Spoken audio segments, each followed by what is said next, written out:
Oke, saudara, mungkin saudara sudah dapat informasi ya tentang Pak Ridwan Kamil, mantan Gubernur Jawa Barat, di mana kemudian beliau tiba-tiba mengaku bahwa dia berada di rumahnya ternyata pada saat kemarin rumahnya itu digeledah oleh pihak KPK, ya.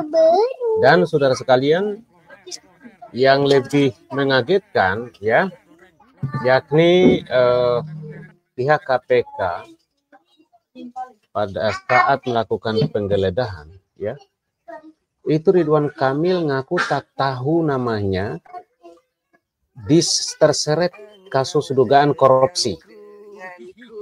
Jadi Ridwan Kamil ini mengaku bahwa dia tidak tahu menahu bahwa namanya itu terseret di dalam kasus korupsi itu.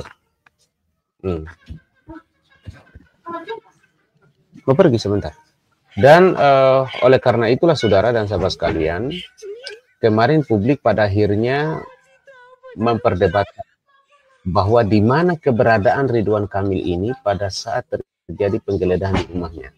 Ternyata Ridwan Kamil itu ada di rumahnya. Sepekan ini tidak kemana-mana. Beliau ada di rumahnya, ya. Bahkan beliau mengaku heran kenapa sampai namanya itu terseret dalam dugaan korupsi Bank BJB. Nah, mungkin karena beliau mengaku heran, akhirnya seminggu itu, ya tentu saja kita manusia ini harus juga kita menyadari ya bagaimana psikologis kita. Jadi beliau mungkin masih melakukan yang namanya perenungan atau hitung-hitungan, ya, bahwa kenapa saya harus ikut terseret gitu loh kira-kira tuh. Nah, saya kira ini wajar saja ya, sebagai kita manusia tentu saja wajar, ya. Jadi sebagaimana yang diberitakan saudara dan sahabat sekalian, bahwa mantan gubernur Jawa Barat ini, ya, pada akhirnya terseret namanya di dalam kasus dugaan korupsi Bank BJB. Dan di Sindo News saya mendapatkan berita bahwa Pak Ridwan Kamil ini mengaku tak tahu namanya terseret kasus dugaan korupsi BJB loh. Nah, ini kan sesuatu yang tentu saja bukan apa-apa sih, tapi orang sudah digeledah rumahnya, ya kan, dan kemudian yang datang itu adalah penegak hukum, misalkan KPK yang sudah selama ini juga kita sudah tahu gitu kan. Dan di situ mengaku Kang Emil ini tidak mengetahui terkait barang bukti sitaan KPK berupa deposito 70 miliar dalam kasus ini. Wow. Ia menegaskan bahwa deposito itu bukan dimilikinya dan bukan disita dari kediamannya. Ini gimana nih kalau sudah seperti ini? Jadi dia mengaku bahwa deposito itu bukan dimilikinya dan dia tidak disita dari kediamannya. Wow. Jadi seperti ini ungkapan dari Bang Ridwan Kamil ya di Sindo News. Deposito itu bukan milik kami, gitu loh. Jadi deposito itu bukan milik kami, itu yang disampaikan Pak Ridwan Kamil. Tidak ada uang atau deposito kami yang disita saat itu. Penggeledahan di KPK ya, tutur Ridwan Kamil.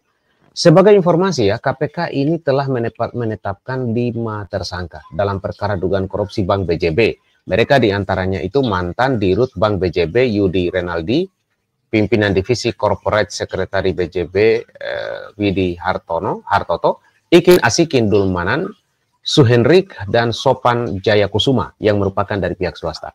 Perkara korupsi ini berkaitan dengan pengadaan iklan Bank BJB yang akan memasang iklan ke media melalui 6 agensi. Belakangan ternyata ditemukan sejumlah kecurangan yang menyebabkan ada selisih antara budget yang dianggarkan dengan diterima media hingga mencapai 222 miliar rupiah. KPK dalam perkara ini juga telah menggeledah sebanyak 12 lokasi termasuk salah satunya rumah Ridwan Kamil. Dari hasil penggeledahan itu KPK mengklaim telah menyita sejumlah barang bukti mulai dari deposito yang kurang lebih 70-75 miliar, kendaraan hingga uang puluhan miliar, dan aset tanah dan bangunan. Nah, sementara Ridwan Kamil mengaku bahwa itu bukan dari rumahnya ya. Nah, ini yang akan menarik nanti kita lihat ya perkembangan kasus ini. Nah, saudara-saudara sekalian, ini merupakan hal yang benar-benar menarik bagi kita. Kalau seandainya yang disampaikan Ridwan Kamil ini benar, bahwa tidak disita dari rumahnya. Nah, ini patut dibuktikan nanti. Dan kalau seandainya ini bisa terbukti, wow, saya kira juga ini akan menjadi informasi yang blunder untuk KPK. Tapi rasa-rasanya mungkin tidak ya. Ya, tapi biarlah yang membuktikan nanti pada saat proses hukum berikutnya, ya. Tapi yang pasti Ridwan Kamil ini sudah mengaku bahwa dia berada di rumahnya selama sepekan, tidak kemana-mana. Jadi tidak benar itu kalau ada informasi menghilang kemana, ya kan nggak ada. Beliau ada di rumahnya dan mengaku dirinya tidak tahu bahwa terseret di dalam dugaan korupsi BJB dan sekaligus menyangkal bahwa sitaan uang deposito kurang lebih 70 miliar itu tidak diambil dari rumah dia atau bukan dari miliknya. Jadi dari mana itu? Ya, oke lah, nanti kita tunggu ya berita selanjutnya nanti seperti apa. Oke, jangan lupa klik tombol subscribe, like, share, dan komen. Yang jelas kasus ini sangat menarik perhatian publik. Apalagi ada informasi bahwa yang disita KPK itu menurut Ridwan Kamil yang saya dapatkan di Sindo News tidak berasal dari rumahnya. Jangan lupa klik tombol subscribe, like, share, dan komen.